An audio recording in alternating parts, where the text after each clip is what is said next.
got a firm grip on fourth place in Group C.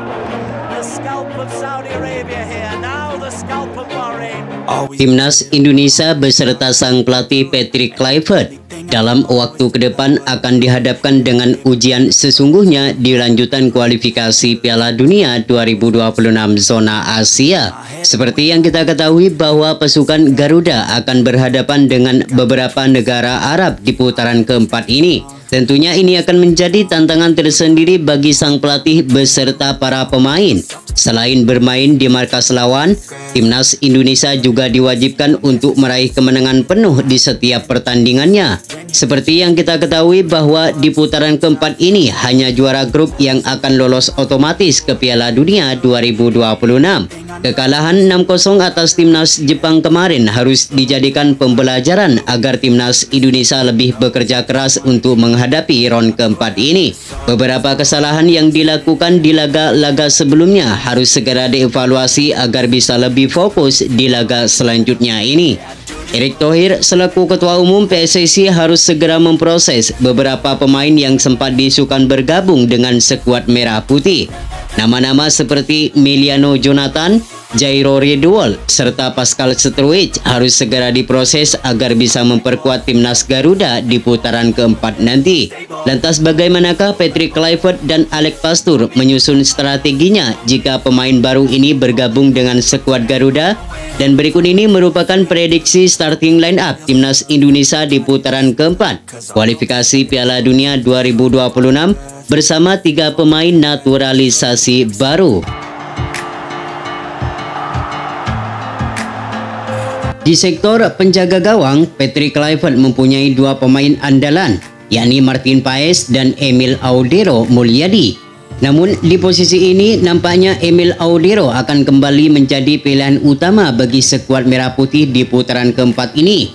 Meski dijebol 6 gol tanpa balas saat melawan Jepang karena kalah kualitas di semua lini, namun Emil Audero menunjukkan kemampuannya saat melawan Cina beberapa waktu lalu. Terlihat pemain keturunan Mataram ini melakukan beberapa penyelamat penting saat melawan timnas Cina.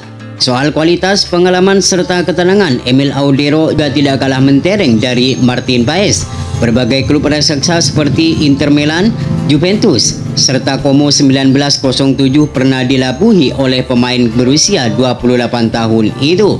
Selain mempunyai refleks yang sangat baik, Emil Audero juga mempunyai ketenangan dalam mengantisipasi berbagai tendangan keras dari lawan. Maka tak heran jika Patrick Kluivert lebih memilih Emil Audero sebagai penjaga gawang utama di putaran keempat nanti. Kemudian di sektor lini pertahanan, 3 nama akan menjadi andalan untuk mengawal Martin Paes dari serangan lawan, yakni Pascal Struijk, Jaidses, serta Rizky Ridho. Pascal Struijk merupakan pemain yang berpengalaman di kompetisi benua Eropa. Jika ia dinaturalisasi, maka akan membuat pertahanan Garuda akan semakin kokoh.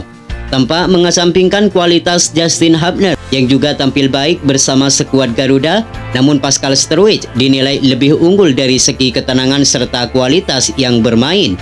Saat ini Pascal Struijk bermain bersama Leeds United dan ia berhasil membawa klubnya promosi ke Premier League musim ini. Sedangkan Rizky Ridho tentu kita sudah mengetahui kemampuan pemain yang satu ini. Meski hanya bermain di Liga 1, namun kemampuan Rizky Ridho tidak kalah mentereng dari pemain yang berkarir di luar negeri. Ketenangan serta kedewasaannya dalam menjaga pertahanan, Rizky Ridho menjadi salah satu pemain lokal yang konsisten meski persaingan terbilang cukup ketat. Tidak hanya solid dalam menjaga pertahanan, namun Rizky Ridho juga mempunyai keberanian dalam mengantisipasi berbagai serangan dari lawan. Sedangkan Jaidses akan menjadi benteng terakhir di lini pertahanan timnas Garuda. Ia akan lebih bermain tenang dan kedewasaan serta sambil mengontrol permainan dari belakang. Selain ditugaskan sebagai kapten tim, Jaidses juga akan ditugaskan untuk meladeni duel-duel udara yang kemungkinan besar bakal diterapkan oleh para pemain lawan. Sedangkan untuk nama-nama seperti Miss Hilger, Justin Hubner, serta Jordi Amat, mereka bisa menunggu di bangku cadangan.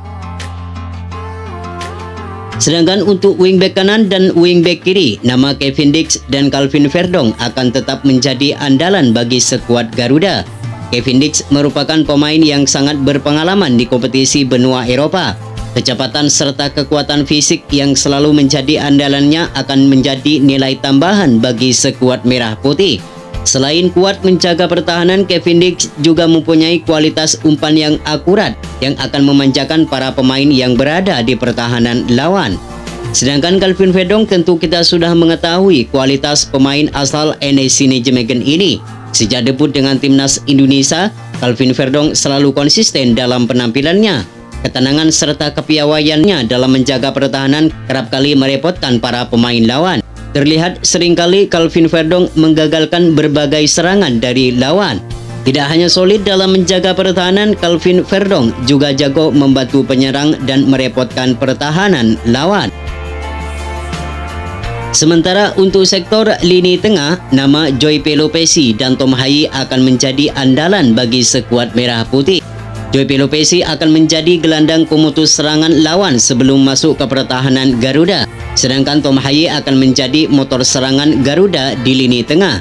Tom Hayi akan mengatur ritme permainan dan menjadi kreator serangan untuk memberikan umpan manis kepada para pemain yang berada di lini depan.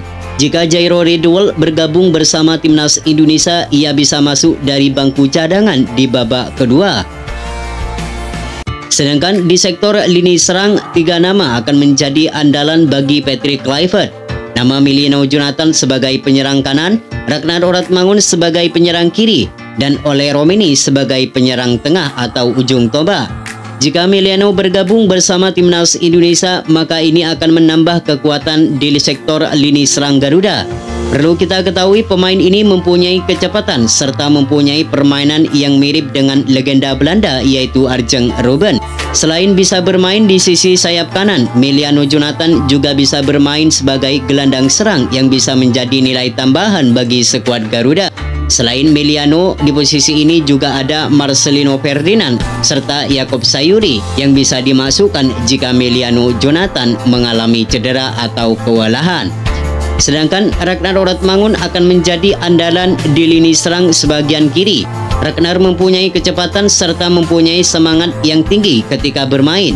Absennya di 2 laga saat melawan Cina dan Jepang akan menjadi tantangan tersendiri untuk kembali membuktikan kemampuannya di putaran keempat nanti.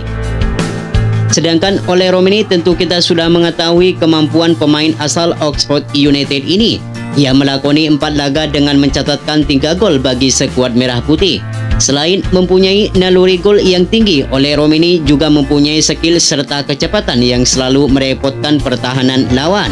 Maka tak heran jika pemain ini selalu menjadi andalan di lini serang Garuda setiap pertandingannya.